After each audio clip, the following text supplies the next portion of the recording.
오늘 말씀은 사도행전 19장 1절로부터 6절까지 말씀을 제가 봉독합니다.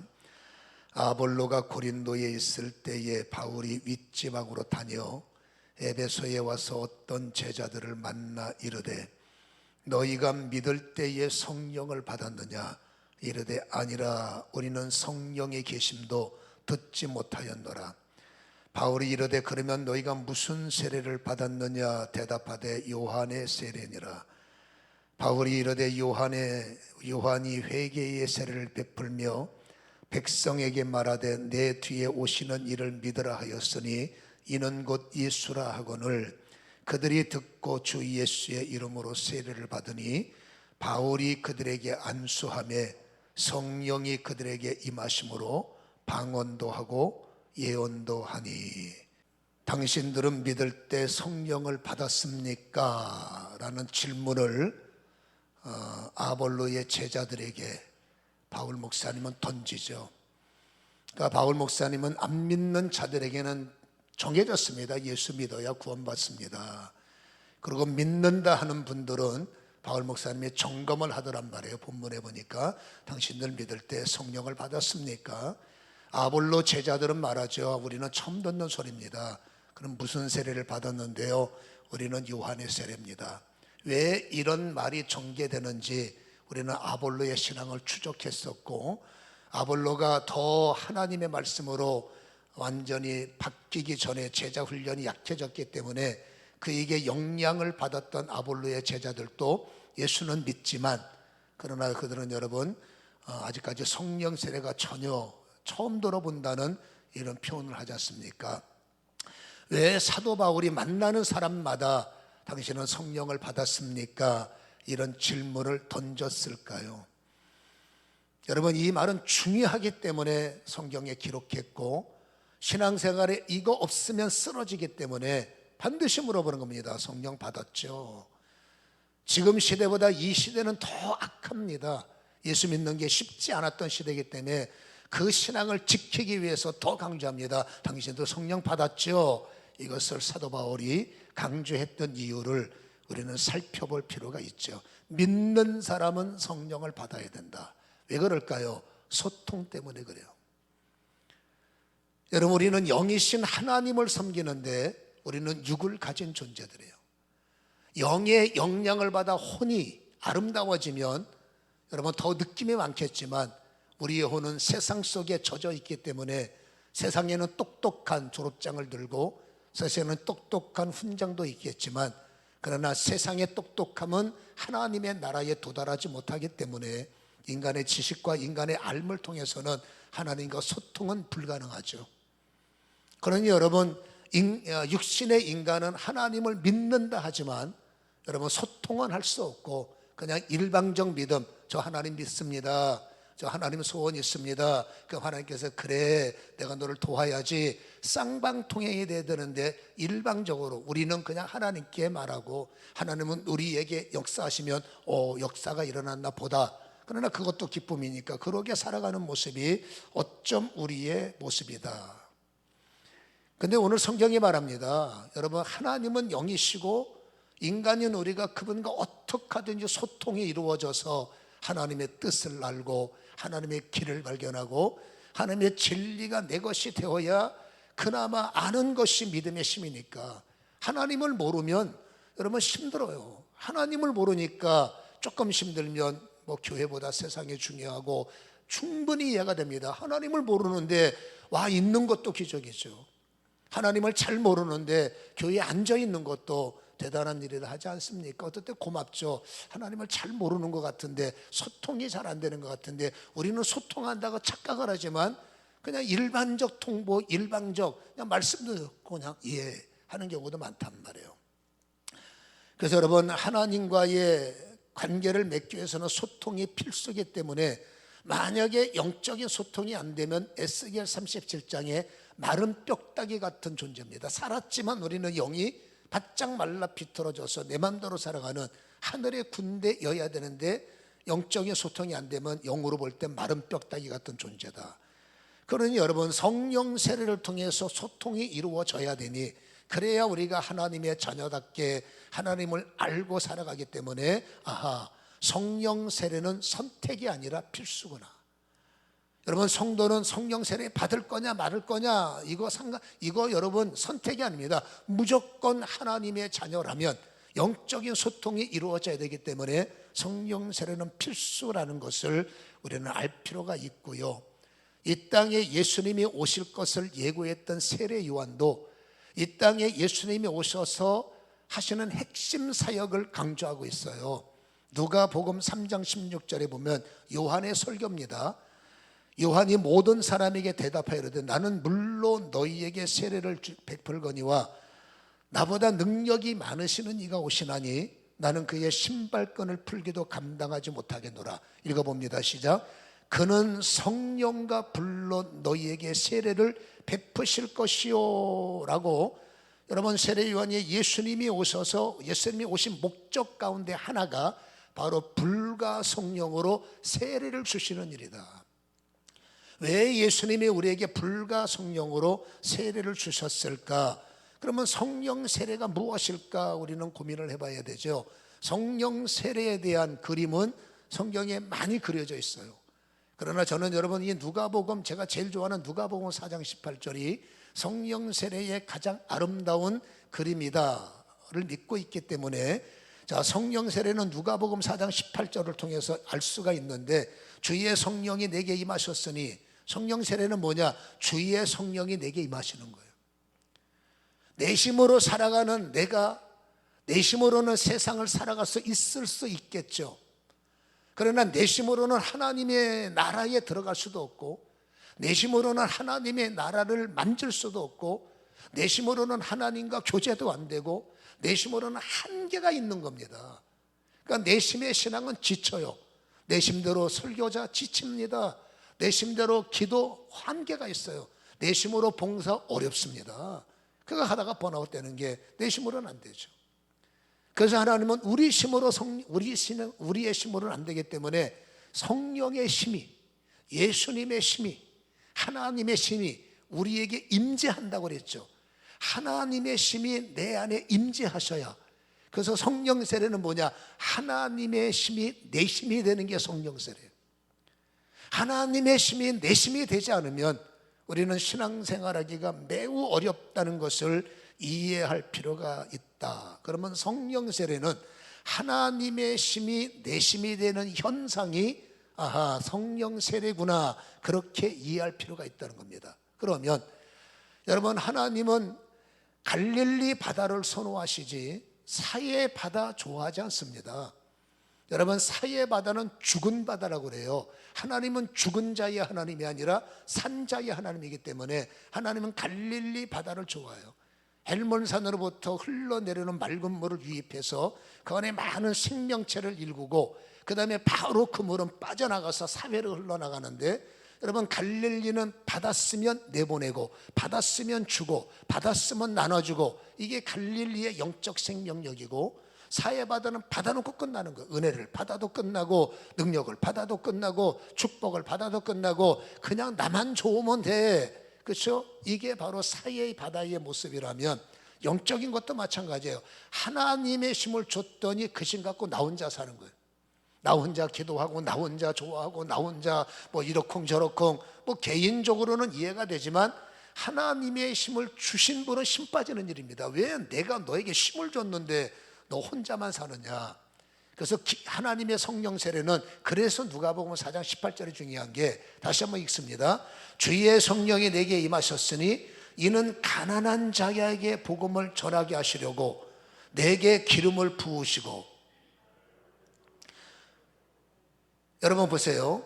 성령 세례의 중요성이 뭐냐면, 성령이 내게 임하시는 것으로, 내 안에 성령의 힘이 계시는 것으로 끝나면 안 돼. 이 성령이 나에게 기름 부으심을 허락해야 돼요. 자, 구약의 기름 부으심은 위로부터 임하시는 거죠. 신약의 기름 부으심은 주님이 강조하겠습니다. 내가 너에게 생수를 줄 거다. 그 배에서 생수를 받은 자, 생수가 흘러 넘쳐야 돼. 여러분, 생수가 흘러 넘치는 게 신약의 기름 부음이기 때문에 성령 세례는 두 가지입니다. 받았으면 넘쳐야 돼요. 그래서 기름 부음이라는 게 뭐냐면 하나님의 심이 나에게 나타나는 현상이 바로 하나님의 성령 세례다. 임재는 내심이 되고 기름 부음은 내심이 흘러나오는 거예요. 여러분, 이 임재를 통해서 나타나는 현상들을 우리는 잘 이해할 필요가 있는데, 그럼 보세요. 성령 세례를 통해서 성령의 임재가 나타나고 성령의 기름 부음이 일어날 때 여러분, 현상 하나가 대표적으로 일어납니다. 바울 목사님이 성령 세례의 현장, 베드로 목사님의 성령 세례의 현장, 오늘 우리가 드리는 예배의 성령 세례의 현장이어야 되는데, 이 성령 세례의 현장에 나타나는 동일한 현상이 하나가 있더라는 겁니다. 그 현상이 뭐냐면 바로 방언 현상이에요. 우리는 별로 이 방언이란 말을 선호하지 않지만 본문이 주어졌고 우리가 이 말을 풀어나가기 때문에 싫어도 들으셔야 되고 좋아도 들으셔야 돼요. 자, 오늘 이 방언이라는 단어가 또다시 등장하는데, 사도행전 10장 44절에 보면 베드로가 고넬료 가정에서 부흥회를 하는 겁니다. 예배를 인도하는 거예요. 베드로가 이 말을 할 때에 성령이 말씀을 듣는 모든 사람에게 내려오시는 거예요. 심으로 내려오는 거죠. 그리고 46절에 말합니다. 이는 하나님의 심이 임하고 나니까 이는 방언을 말하며 하나님 높임을 들음이더라, 이렇게 말씀이 기록되고 있는데, 자, 하나님의 심이 나의 심이 될 때 나타나는 힘이 있다는 거예요. 그게 뭐냐면 이 당시에는 방언을, 그리고 예언을, 그리고 오늘 성경 읽게되는 바울 목사님이 19장 6절에 보면 바울이 그들에게 안수하며 성령이 그들에게 임하심으로 방언도 하고 예언도 했다.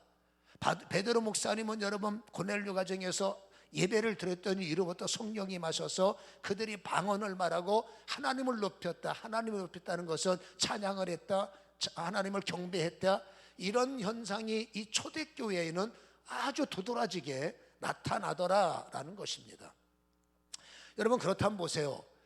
바울 목사님과 이 베드로 목사님은 사도들의 대표입니다. 그러면 이분들을 대표로 쓴 거지, 나머지 여러분 10명의 제자들도 가는 곳에 이분들과 동일한 예배가 일어났다는 것이고, 속사도의 시대나 그 당시의 예배자들이 가는 곳에는 거의 비슷한 유형, 성령이 임하셨고 말씀이 나타나셨고 병든 자들을 고치고, 그리고 예배자들에게는, 그렇죠, 여러분 방언이 터지고 예언이 나타나고 하나님을 경배하고 찬양하는 이런 현상이 이 당시에는 굉장히 두드러졌다는 거예요. 고린도전서 14장 여러분 26절에는 초대교회에 사용했던 주보가 나와요. 이건 초대교회의 주보입니다. 그 초대교회의 주보를 제가 읽어볼게요. 고린도전서 14장 26절에 그런즉 형제들아 어찌할까, 너희가 모일 때에, 너희라는 복수형입니다. 여기서 여러분 작은 무슨 바이블 스터디 모의가 아니에요. 여러분 바울이 원하는 모임은 예배적 모임이에요. 그러니까 초대교회 때 성도들이 모였을 때 주보가 있습니다. 어떤 일이 나느냐, 각각 찬송시도 있으며 가르치는 말씀도 있으며 계시도 있으며 방언도 있으며 통역함도 있나니 모든 것을 덕을 세우기 위하여 하라라고 되어 있어요. 여기 보면 4가지가 나옵니다. 찬송시가 있다. 원문을 풀면은 하나님을 경배라는 거예요. 여러분 초대교회의 주보에도 우리처럼 찬양과 경배가 있었고, 가르치는 말씀은 설교 아니겠습니까? 설교도 있었고, 근데 여기에 또 하나 덧붙인 게 있는데, 그들 주보를 보면 계시의 시간도 있었고 방언의 시간도 있었고 통역의 시간도 있었는데, 이건 서로가 오늘처럼 무질서하게 뭐 좀 능력받았다고 기고만장해지고 뭐가 좀 여러분 영적으로 나타났다고 내가 최고해 네가 최고해 이런 것이 아니라, 이 당시에는 질서가 있어서 모든 사람들이 이런 은혜가 있던 저런 은혜가 합쳐서 오직 교회의 덕을 세우고 예배를 받으시는 하나님께 덕을 세우는 아름다운 질서, 아름다운 예배의 모습을 우리에게 보여주고 있고, 이때는 이게 그런 줄 알았어요. 여러분 초대교회 주보에는 오늘 우리가 사용하지 않는 무슨 계시니 예배 시간에 무슨 방언이니 무슨 통역이니 그들이 나와 있지 않습니까? 사역서에는 여러분 장님이 눈을 뜨고 안진뱅이라고 이런 역사가 그 당시에는 상식이었습니다. 왜 그랬을까요? 여러분 지금하고 분위기가 달라요. 지금은 우리가 교회 다닌다고 누가 뭐라 그럽니까? 종교의 자유가 대한민국 헌법인데, 여러분 누가 우리가 교회 나간다고 구시렁거려도 대놓고 오기에 가두고 대놓고 여러분 두들겨 팰 수가 있습니까? 누구도 그러지 않습니다. 우리는 편안하게 가고 싶으면 가고 말고 싶으면 말고 편안하게, 그게 나의 여러분 자유예요. 근데 이때는 아니에요. 여러분 이때는 교회에 가면 맞아 죽습니다. 이때는 교회에 가면 사회에서 쫓겨납니다. 이때는 교회 가면 여러분 잘못하면 여러분 불 속에 던져지고 물 속에 던져지고 배고픈 사자굴 속에 던져집니다. 이때는 경고합니다. 니네 교회 가지 마. 유대인들이 대놓고 그들의 법령을 만듭니다. 교회 가지 마. 이게 이 당시의 법이에요. 여러분 교회 왔어요. 찬송 불러요. 예배 드려요. 말씀 들어요. 할렐루야 하고 돌아오는 지금의 시대가, 지금의 모습 갖고 이들이 교회 가겠습니까? 목숨을 담보로 할 판인데 이것 갖고 그들은 교회 안 가죠. 그러니 시대가 어둡고 시대가 암울할수록 더욱더 하나님이 정밀하게, 더욱더 하나님이 여러분 방언이나 예언이나 신유나 능력을 통해서 그들이 부정할 수 없는 겁니다. 예배를 드리면 여러분 신적 현현이 있어서 안전뱅이가 일어나고 기적이 일어나는 것을 눈으로 목격하니 밖에 나가면 고통스러운데, 그리고 장래가 캄캄한데 예배를 드리면 이게 살아계신 주님이 현장 속에 나타나시니 이러지도 저러지도 못하지만, 그러나 성령이 오셔서 이제는 성령이 힘이 되시고 이제는 성령이 중심이 되시니까 이 성령의 힘에 이끌려 여러분 신앙생활 할 때가 이때였기 때문에 오늘날 편안한 속에서 예배드리는 우리의 주보와 목숨을 담보로 했던 이 시대의 주보가 똑같을 수는 없겠죠. 사는 게 편해지다 보니까 이것도 빼버리고, 머리들이 좋아지다 보니까 이것도 빼버리고, 그렇죠? 생각이 각자가 다르다 보니까 주도권을 행사할 수 있는 여러분 젠틀맨들이 이 시대에 이게 뭐가 필요했냐, 성경을 마음대로 빼면 안 되거든요. 그렇다고 성경이 삭제된 게 아니지만 오늘날 안타깝지만 여러분 보통 예배에서는 그냥 찬양과 말씀만 있지 그 밖에 초대교회의 예수님의 제자들이 실행해왔던 이러한 성령 세례의 결과물들이 상당히 많은 부분 지금은 특별한 집회, 뭐 부흥회라든지 뭐 금요 기도라든지 뭐 이런 데도 안 하는 데 있습니다만은 저는 하거든요. 이런 현상들이 제한을 받고 있다는 안타까움을 우리는 알 수가 있다라는 겁니다. 자, 그렇다면 여러분 오늘 강조하고 싶은 것이 방언인데, 방언이 뭐냐? 우리는 방언의 메커니즘을 이해할 필요가 있는데, 저는 이 방언이라는 문제가 너무나 복잡했기 때문에 지난 금요일 날 여러분 이제 복잡한 문제를 우리가 함께 말씀으로 나눴으니까 혹시라도 여러분들이 방언 메커니즘이 궁금하시면 지난 주일날 교회에서 제가 설교한 그 설교 내용을 들어보시면 많은 이해, 도움은 될 겁니다. 한번 들어보시고요. 그렇다면 자, 다시 말합니다. 방언이 뭐냐?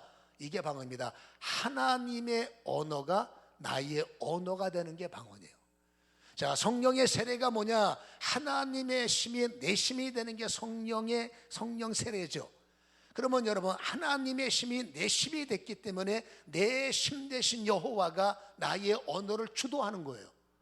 내 지식을 주도하는 거예요. 내 믿음을 주도하는 거예요.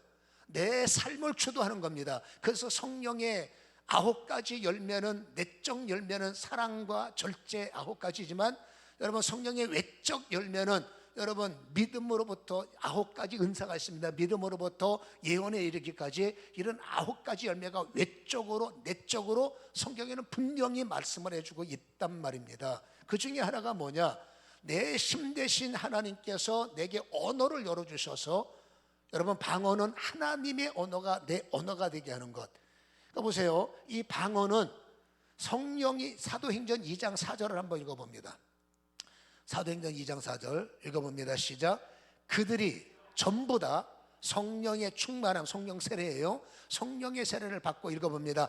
성령이 말하게 하심을 따라 다른 언어들로 말하기를 시작. 자, 방언 보세요. 내가 말하는 게 아니에요. 방언은 하나님의 심이 내 심이 됐다가 성령이 말하게 하심을 따라, 여러분 주를 향해서 기도하는데 갑자기 내 속에서 성령의 언어가 내 언어에 튀어나오는 거예요. 그래서 다른 방언으로 말하기를 시작했다. 이거 굉장히 중요한 기록된 말씀이기 때문에 이해해 볼 필요가 있다라는 것입니다. 그러니까 방언은 내가 주체가 아니라 그러면 성령이 주체시고, 방언은 내가 하려고 하는 것이 아니라 성령이 하게 하시는 것이 이게 방언의 메커니즘이라는 것을 우리는 이해할 필요가 있는데, 왜 방언을 주시느냐? 여러 가지 유익이 있습니다. 개인적인 유익이 있습니다. 그러나 성경적 유익을 따지면 하나님과 소통의 채널이 개통되는 날이 방언을 하는 날이에요. 자, 방언은 하나님과 소통의 시작, 너는 오늘부터 나하고 소통할 거야 라는 소통을 알리는 시작이 바로 여러분 이 방언이라는 것을 우리는 이해할 필요가 있습니다. 영적 교제라 그 말입니다. 우리는 방언하면은 뭔가 어색해요. 영적 교제 굉장히 좋은 것 같아요. 똑같은 말이에요. 여러분, 방언이 열려야, 성령 세례가 임해야 영적 교제가 스타트 된다는 것을 아셔야 되고, 또 중요한 것은 복잡하지만 알아야 되니까, 여러분 방언은 우리가 인간에게, 내가 말하지만 방언은 인간에게 하는 언어가 아니라는 겁니다. 그러니까 사람들 앞에서 열심히 떠들어봤자 방언은 인간에게 하는 언어가 아닙니다. 자, 고린도전서 14장 2절을 한번 읽어보시기 바랍니다. 다 함께 화면에 띄워놓고 시작. 방언을 말하는 자는 사람에게 하지 아니하고 하나님께 하나니, 이는 알아듣는 자가 없고 영어로 비밀을 말합니다. 방언은 여러분 해도 되고 안 해도 되는 선택은 아니지만, 이걸 필수로 여겨야, 필수로 말하지만 그래도 자유의지가 있는 성도들은 그거 안 해도 돼요. 안 해도 돼요. 내가 싫은 걸 뭐하랍니까? 왜? 성경이 무슨 방언만 있는 게 아니잖아요. 무궁무진한 말씀이 있기 때문에 방언 신경 안 써도 되지만, 그러나 성경은 말씀을 하고 있고 그 방언의 유익을 말하는데, 여러분 성령 세례가 와야 소통이 시작되고 하나님의 언어가 내 언어가 되어야 기도할 때 소통이 되기 때문에, 여러분 이것은 과연 해도 되고 안 해도 될까라는 의문점을 가질 수밖에 없다라는 것입니다. 그리고 중요한 것은요, 알아듣는 자가 없으니까 안 하는 거예요. 여러분, 그렇지만 사도행전 2장의 방언과 고린도전서 14장의 방언은 결이 달라. 사도행전 2장의 방언은 이미 사도행전을 강해왔기 때문에 우리가 들었습니다. 사람들이 다 알아듣는 말이에요. 단 신비하게도 갈릴리 사람들이 사우디아라비아 말을 하고, 갈릴리 사람들이 여러분 이집트 말을 하고, 갈릴리 사람들이 다른 나라 말, 그러니까 거기에 모였던 유학파들이 모여왔어요. 이 사람은 여러분 이 나라 말, 여러분 1.5세들은 한국말보다 영어가 편해요. 알아는 듣지만 영어가 편해. 그런 사람들이 예루살렘에 집결했는데, 여기서 뭐 이상한 소리 가보니까 갈릴리 촌사람들이, 당신들의 말을 모르는 이 사람들이 유창하리만큼, 쉽게 말하면 한국 사람이 모여있는 저 시골에 있는 작은 동네 사람인 것처럼 보이는 사람들이 모여서 영어로 여러분 기도를 하고 있고, 일본말로 기도하고 있고, 중국말로 기도하고, 소련말로 기도하고, 이해할 수 없으니까 그들이 사도행전에 놀래잖아. 이게 무슨 말이냐, 저들이 어떻게 우리의 언어로 저렇게 기도를 하고 있느냐. 들어보니까 하나님의 큰일을 말하는 거죠. 그래서 사도행전 2장에 제가 방언의 중요성을 말하는 거예요. 메커니즘. 사도행전 2장은 내가 쓰는 말, 내가 사람들에게 알아듣게 하는 말, 한국말도 방언이에요. 내 방언은 사람에게 대화는 될 수 있고, 내 한계를 갖고 사람들을 움직일 수는 있지만 그 영은 절대로 움직일 수 없습니다. 우리가 성도로서 영혼을 움직이고, 우리가 성도로서 영의 접근을 가려면 사람의 언어 갖고는 안 되고, 반드시 내 언어에, 사도행전 2장의 개념이에요. 내 언어에 성령의 말하게 하심이, 하나님의 언어가 내 언어를 사로잡을 때 여러분 이 언어가 사람을 찔러 쪼갠다는 거예요. 제가 그때도 말했죠. 엄마로서, 아빠로서, 아버지로서 자식을 설득시키는 건 머리 큰 애들 어렵습니다. 그래서 여러분, 내가 말하는 게 아니라 성령의 말하게 하심을 따라 하나님, 내가 아들과 대화할 텐데 아버지는 내 언어 갖고는 저 녀석을 이해시키는 게 한계가 있으니, 하나님은 내가 사도행전 2장 4절에 내 언어에 하나님 언어가 덧입혀져서 저 아들에게 기름진 언어가 되게 하시고 심령 골소에 은혜를 주시기 원합니다. 여러분, 이것은 우리가 해볼 만한 일이다라는 거죠. 그래서 여러분, 사도행전 2장의 방언은 설교하는 자로서 매우 필요한 언어고, 여러분들이 영적인 전도나 바이블 스타디나 셀장이 세런들에게 모였을 때 내가 알고 있는 지식의 언어 갖고는 이성의 전달 지식의 이해력밖에 안 돼. 그 영혼을 정말 마른 뼈다귀의 자리에서 살리는 기름진 자리를 끌어내려면 똑같은 원고지만, 여러분, 내 말은 내가 말하는 것이 아니라 내 말과 내 전도함은 성령의 나타남과 능력으로 되어, 여러분 고린도전서 2장 4절의 말씀일 거예요. 그렇게 맡아 내 언어에 성령의 언어가 덧입혀질 때 똑같은 말 속에 생명력이 나타날 수 있다는 사실을 기억하시기를 주님의 이름으로 간절히 축원합니다. 어려울수록 더 여러분 성령의 언어가, 우리의 언어가 되어야 된다라는 거죠. 그리고 또 한 가지 중요한 것이 영의 비밀이에요. 끝까지 그 방언 해두고만 안 해두고만 그럴 수 있어요. 그러나 오늘 여러분이 방언을 성경에서는 비밀을 하나 말하는데 뭐라고 말합니까? 이것은 여러분 영으로 비밀을 말한다. 자, 내 영이 성령의 영광을 통하여, 고린도전서 14장 14절을 한번 읽어보시기 바랍니다.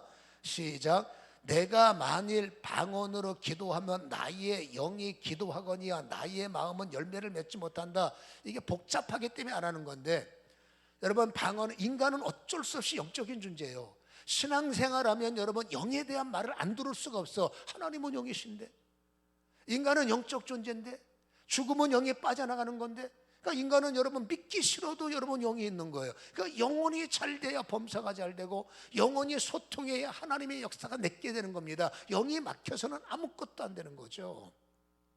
그래서 우리가 이해해야 될 것은, 여러분이 나의 영이 예수를 영접하는 순간에 내 영은 성령의 지배를 받기 시작해요. 이걸 인침의 사건이라고 그래. 그래서 성령이 내 영을 주도하는 순간부터 혹시라도 내가 살다가 이 땅을 떠나면 성령과 접붙임을 받고 성령과 일침을 받은 나의 영은 성령이 보증하셔서 영이 내 몸을 떠나가는 순간에 천국 들어가는 거죠. 이게 영적인 비밀 가운데 하나입니다. 그래서 여러분, 성령은 내 영을 주도하셔서 성령은 끝없이 나의 영에게 말씀하시고, 하나님도 끝없이 나의 영에게 나를 향한 비밀, 여기서 말하는 비밀은 교회의 비밀, 저들에 의한 비밀, 아니 내 몸도 하나 못 챙기는 저들의 비밀을 나한테 말해봤자 뭐합니까? 여러분, 목사는 저들의 비밀도 알려주시지만 일반 개인 성도가 여러분 기도할 때마다, 대화할 때마다 여러분 하나님의 나를 향한 계획, 하나님이 나를 향한 장래의 인도, 나는 반드시 너를 이렇게, 나는 반드시 너를 그렇게 이끌었을 거야. 우리가 방언을 여러분 깊게 하다 보면 느낌이 옵니다. 아, 하나님이 나를 쓰시는구나. 아직까지 저는 여러분 해결하지 못했지만 제가 가장 충격을 받았던 하나님의 비밀은, 너는 냉동창고에 들어간 자를 살릴 거야.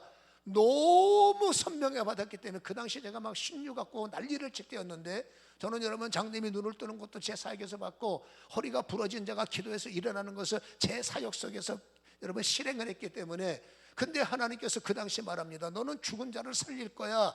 이게 여러분, 저는 그냥 저를 위로한다는 말씀을 기도할 때마다 똑같은 말씀, 기도할 때마다, 그러니까 이게 저한테 소망이 되니까, 그래 이런 날이 언젠가 일어날 거니까 잘해보자, 열심히 해보자. 저의 개인적으로는 넘어지지 않도록, 지치지 않도록, 주저앉지 않도록 더 비전을 말해주시고 더 꿈을 말해주시는 것이 나를 향한 하나님의 비밀이고, 내 영은 그것을 알아듣고 내 영은 그것을 누려서 기도할 때마다 저한테 감화를 주고 저한테 감동을 주는 사건이 이 바로 방언의 현장이다.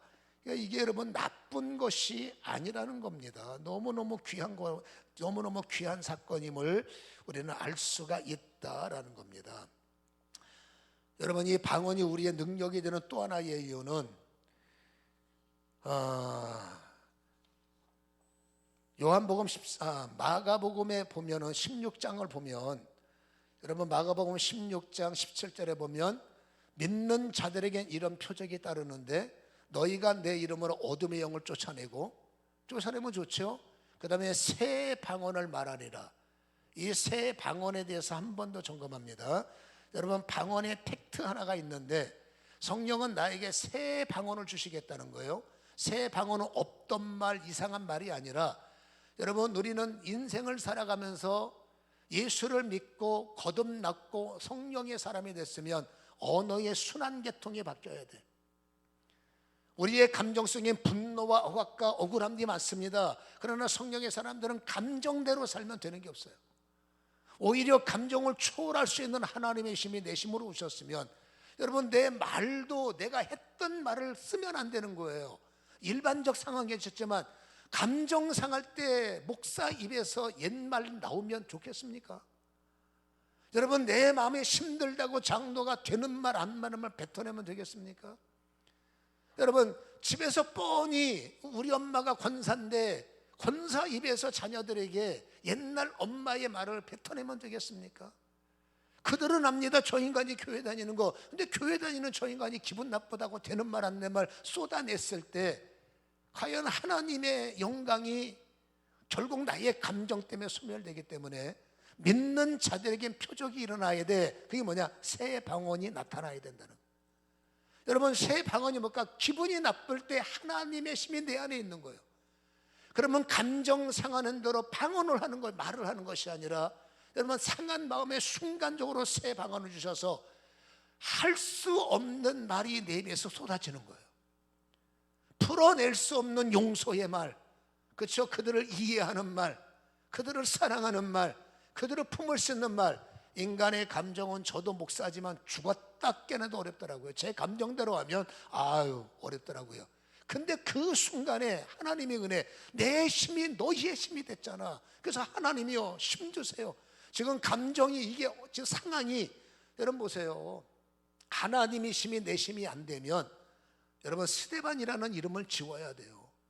수많은 사람들이 여러분, 대한민국에도 6.25 전쟁 속에 너 교회 갈 거야, 교회 부정할 거야, 너 예수 믿을 거야, 예수 안 믿을 거야, 그들 입에서 여러분 새 방언이 안 나오면 교회 때려쳐야죠.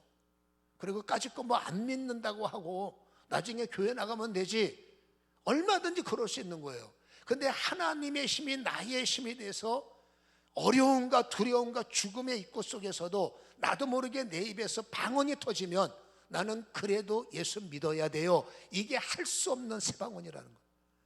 옛날에는 감정대로 말하는 사람이 이제 감정을 이기고 원치 않았던 데 비해서 용서의 말과 이해의 말과 사랑의 말과 그들을 품는 언어가 하나님이 원하시는 아름다운 새 방언이라는 거예요. 여러분, 성도의 입에서 하나님이 원하시는 새 방언이 터져나가야 내가 가는 곳에 화평이 이루어지고 내가 서 있는 곳에 화목이 나타나고 나를 통해서 많은 사람들이 연합할 수 있는, 여러분, 이게 하나님 앞에 아름다운 전도의 모습이 아니냐. 밥 한 그릇 사주고 내 말대로 그 밥 한 그릇 사주고 내 말을 하고, 여러분 뭔가 조금 선의를 베풀고 감정 상하는 말하고, 그건 여러분 성도의 자격이 아니라는 것을 우리에게 말씀하고 있다라는 것입니다. 우리가 잊지 말 것은, 여러분, 방언이 필요한 이유는 바로 이겁니다. 하나님의 성령 세례가 필요한 것은 하나님의 힘이 나의 힘이 되기 때문에 성도는 교회에 오는 것도 하나님의 힘으로, 성도는 세상에 가서 여러분 믿음으로 세상살이 하는 것도 내 힘으로 살면 영광이 되지 않기 때문에 항상 눈 뜨고 나면 하나님, 오늘도 나에게 성령 세례를 부어주옵소서. 내 힘으로 세상 살지 말고 하나님의 힘을 주셔야, 세상에 비교하면 나는 정말로 다윗과 같은 존재인데 오늘도 하나님 거래처에 골리앗을 만들어 갑니다. 오늘도 세상에서 골리앗들이 내 앞에서 널려 있습니다. 저 골리앗을 내가 무슨 힘으로 이기겠어요? 오직 하나님의 힘이 내 힘이 돼야 우리는 이길 수 있사오니 성령 세례를 내게 부어주옵소서. 하나님의 언어가 내 언어가 되지 않으면 오늘도 우리는 입에서 비굴한 소리를 합니다. 오늘도 하나님께 영광이 아니라 하나님께 욕된 언어가 튀어나올 수밖에 없으니 그럴 수는 없잖아요. 그러나 나 혼자는 이 말 못해요. 그러니 하나님의 언어가 이제는 내 언어가 되게 하셔서 그때마다 새 방언을 열어주시고 그때마다 새 기름 부음을 부으셔서 저들이 할 수 없는 말을 나는 하게 하시고 저들이 할 수 없는 힘이 내게서 흘러나올 수 있도록 하나님 붙잡아 주시기를 원합니다.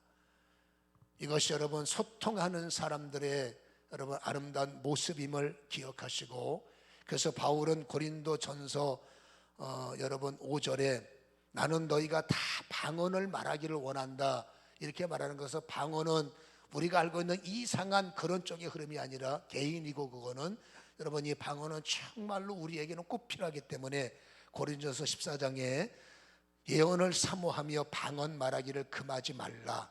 또 마지막 중요한 게 있습니다. 고린도전서 12장 3절에 보면, 이건 한번 읽어보고 마치겠습니다. 고린도전서 12장 3절 읽어봅니다. 그러므로 내가 너희에게 알리노니 하나님의 영으로 말하는 자는 누구든지 예수를 저주할 자라 하지 않고, 또 성령이 아니하고는 누구든지 예수를 주시라 할 수 없다. 아까 말했죠. 죽음 앞에서 예수를 인정할 수 있는 힘은 하나님의 힘이 나의 힘이 안 되면 불가능한 거예요. 여러분, 하나님의 언어가 나의 언어가 된 사람은 저주하지 않습니다.